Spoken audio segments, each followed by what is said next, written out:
Now, once again, Raymond Arroyo. Welcome back to The World Over Live. The editor of a prominent Jesuit journal in Rome issued a letter critical of American Christian conservatives. Father Antonio Spadaro, a close collaborator of the Pope and editor of La Civiltà Cattolica, and his co-author, turned their attention to the political alliance between Catholics and evangelicals. In their opinion, these parties are engaged in an ecumenism of hate. The column particularly disparages the battle over religious freedom, writing it off as a narrative of hate. What is the purpose of this letter, and does it reveal the thinking within the Vatican? My next guest is a tireless defender of religious freedom and founder of the Alliance Defending Freedom. Joining us from Scottsdale, Arizona, please welcome Alan Sears. Alan, thanks for being here. Raymond, it's always great to be with you. I want to dive into this letter itself. First of all, the authors of this column suggest that there is an ascendant theocracy in the air, and that certain conservative Catholics and evangelicals are bent on seeing a theocratic state. Your thoughts on this? Nothing could be further from the truth, Raymond. As you know, the reason Catholics and evangelicals are joining together is because they're responding to a common attack. One of the things, as I read this, I thought of the Reverend Martin Luther King, who was put into jail in Birmingham on Good Friday, spent 11 days there, and wrote the famous letter from the Birmingham jail. And you remember he got a letter published by his fellow pastors who criticized him. They called it a call to unity. And they said that he was a radical, that standing up against mistreatment of people, standing on behalf of the least among us, was not the best way to do things, and they called on him to change and alter his civil rights efforts. Dr. King didn't listen. He wrote the letter from the Birmingham jail, and today America is a very different place because he stood even against those who were supposed to be his allies who criticized his work. And I think what we see with this letter from Rome is just some people that really don't understand what's going on here in the United States, maybe don't even understand some of the things going on in the courts and the legal systems of Europe, and they don't understand that we're standing on behalf of those who cannot stand for themselves.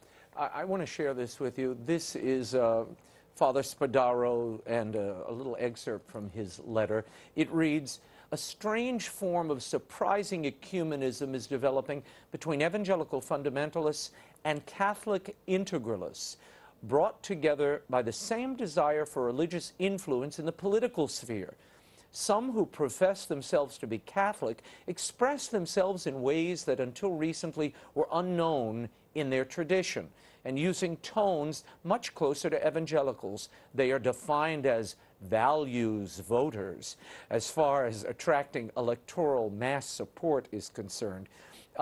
They go on to critique the things that bring these two forces, Catholics and evangelicals, together. Your reaction to this, is it really just a quest for political power and influence?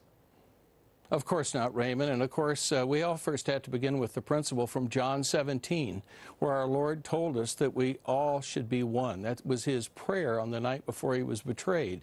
And so when we come together in these common areas of concern, there's absolutely no interest in theocracy. There's no interest in establishing government. In fact, most of the coming together is to oppose the power of government. Right now, we have people across the country, people of goodwill and good faith. The clients that Alliance Defending Freedom represents, for example, now in the conscience cases, are some of the kindest, nicest, most talented people in our nation. And they're being told that they no longer can use their artistic talents to further things that are consistent with their values, but they must use their talents, their artistic ability, to create things that violate the deepest core principles of their faith. And so we're standing with people like that who are saying no to big government, no to the attempt to suppress their right of conscience and their religious freedom. And one of the things that I think is really wonderful about this moment is that we have many evangelicals and Catholics who are understanding this at the same time and who are getting to know each other in ways that the faith groups did not know each other. As Archbishop Chaput mentioned in his column earlier this week, 25 years ago, what we're seeing now would have been absolutely improbable and impossible. But because of the threats that we face in in the legal system where people are being told they actually, believe it or not, in one of these cases, they're being told they can go to jail for up to 6 months for every single day that they will not use their artistic talents to create something that violates their faith. This is a time that we need to stand together, and I'm thankful that people are getting to know one another and work together for this common cause. The writer in Rome is very far off base when he would attribute it to any other motive except the desire to stand on behalf of those who cannot stand for themselves. And yet, Alan Sears, they call your work, particularly your work on behalf of religious freedom, they write it off as creating a narrative of fear. You would say what to Father Spadaro and Pastor Figueroa? Well, at first I would say with all due respect that Martin Luther King spent 11 days in jail. And he was there because he exercised his right of conscience. He stood on behalf of people that could not stand for themselves. And we are standing with people who, like Dr. King, are standing on behalf of their right of conscience. I hope none of our clients have to spend 11 days in jail. But at Alliance Defending Freedom, we are committed to the principle of religious freedom and right of conscience for everybody. One of the things I point out to the critics is today it's our clients who are being persecuted, who are being prosecuted. Tomorrow it might be you. When we talk about these issues, religious freedom and right of conscience are rights for everyone.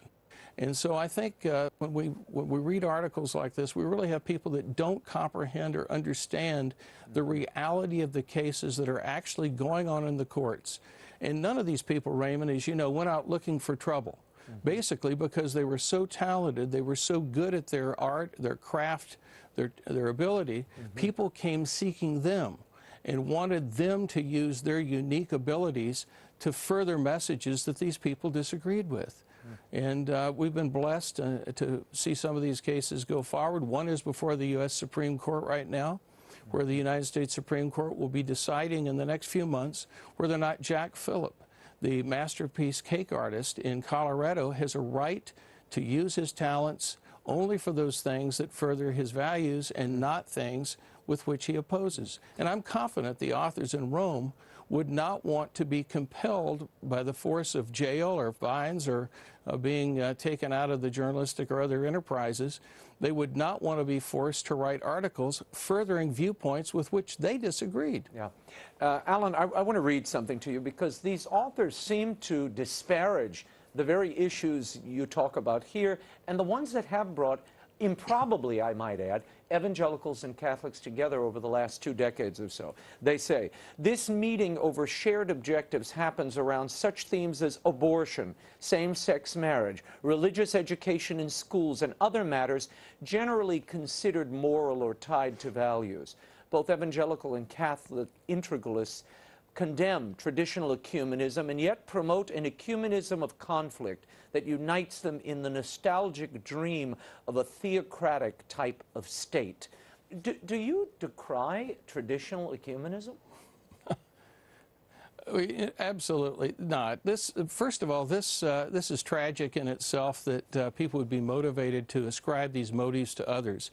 You know, all of our recent popes, John Paul II, Benedict XVI, and now Pope Francis, all talk about these in terms of being non-negotiable principles.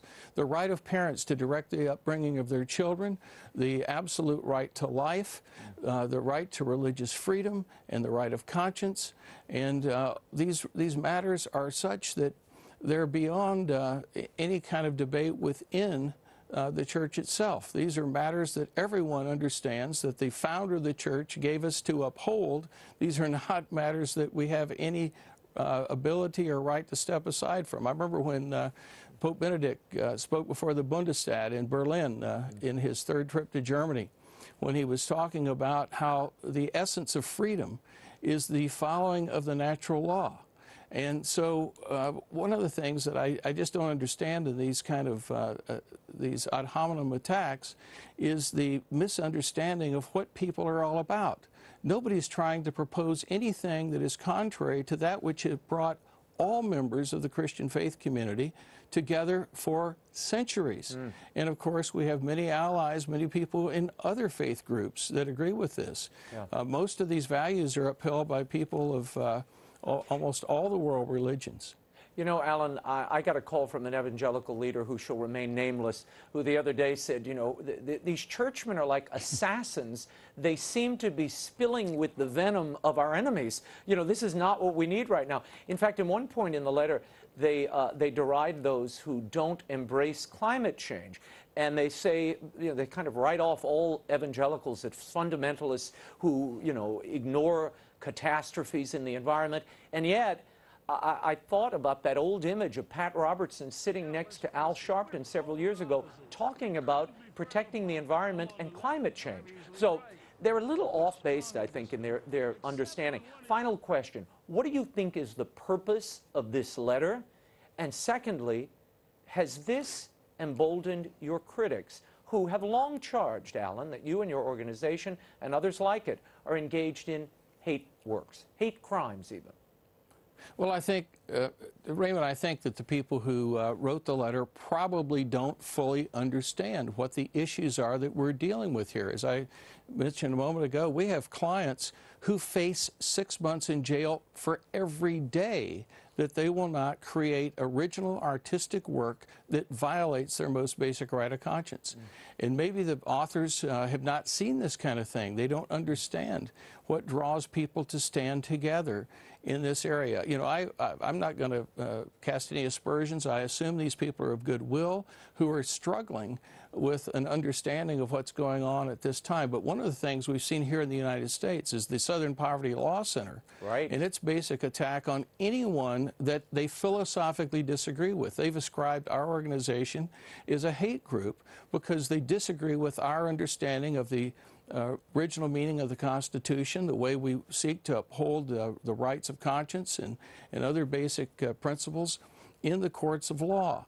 And along the way, Alliance Defending Freedom has been blessed to win 7 cases in the last 7 years in the United States Supreme Court.